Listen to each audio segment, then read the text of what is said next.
when you went pro, was there anything that surprised you about being employed for yourself? Uh, Look at how liberating it is. I just is to finally know not so much that I can do it myself, just that you wake up, you make the bookings when you want to do them. You sleep in a bit longer when you want to sleep in, and then when you want to go manic and run with an idea, you can do it for 3 days at a time if you want until you eventually burn out. And I just love that it frees me up to actually, if I get an idea in my head, to actually turn it into a reality. That's what I love about it. It's that freedom to do that. Okay. Julian, I don't know. Are you married or with Yeah, someone? I'm married. Okay. I've been married for the 28 years. I've got two daughters who are 18 and 20. So one's just left home, one's at university. So yeah, So that's got to be a scary time. You've got one at university, and here you are going into your own business.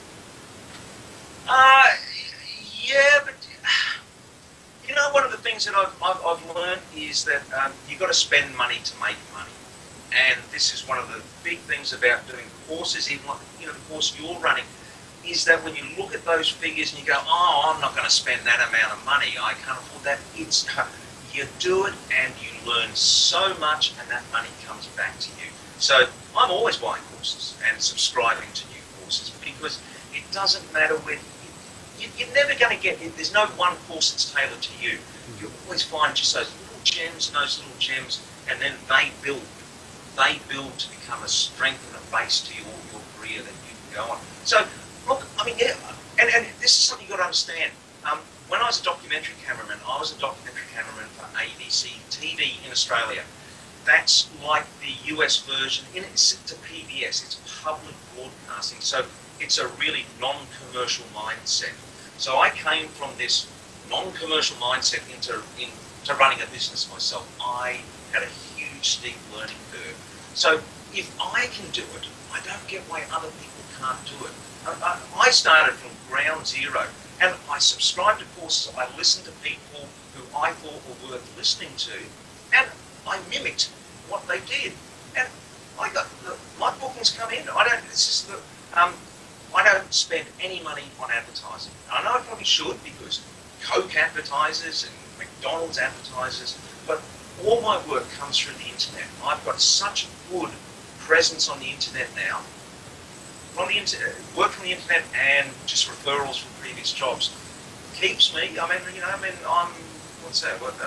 in six figures, earning as a kids magician, and I don't pay for any advertising. And all I did was spend some money on some courses and listen to the people who struck a chord with you, put a bit of money into it, just do what they do. And the other thing, switch your TV off at night. Because, TV sucks a whole lot of your life. Spending time on Facebook, it sucks the life out of you. There's so much extra time you can be putting into it. And it's not easy. I'm not saying this is a breeze. It's hard work. It can pay off. It really can. At the end of my magic videos, I've got this tagline: if I can do it, you can do it. And that's just not a throwaway tagline. That is an honestly heartfelt belief that I am not special. I'm really not. I'm just willing to do this, to keep putting one foot in front of the other, and eventually, you keep your nose down long enough, you look up a few years later, and all of a sudden, you're there. It's just happened. And people are asking you about your opinions in the entertainment industry. I only started full-time 5 years ago. It's about applying yourself. There you go.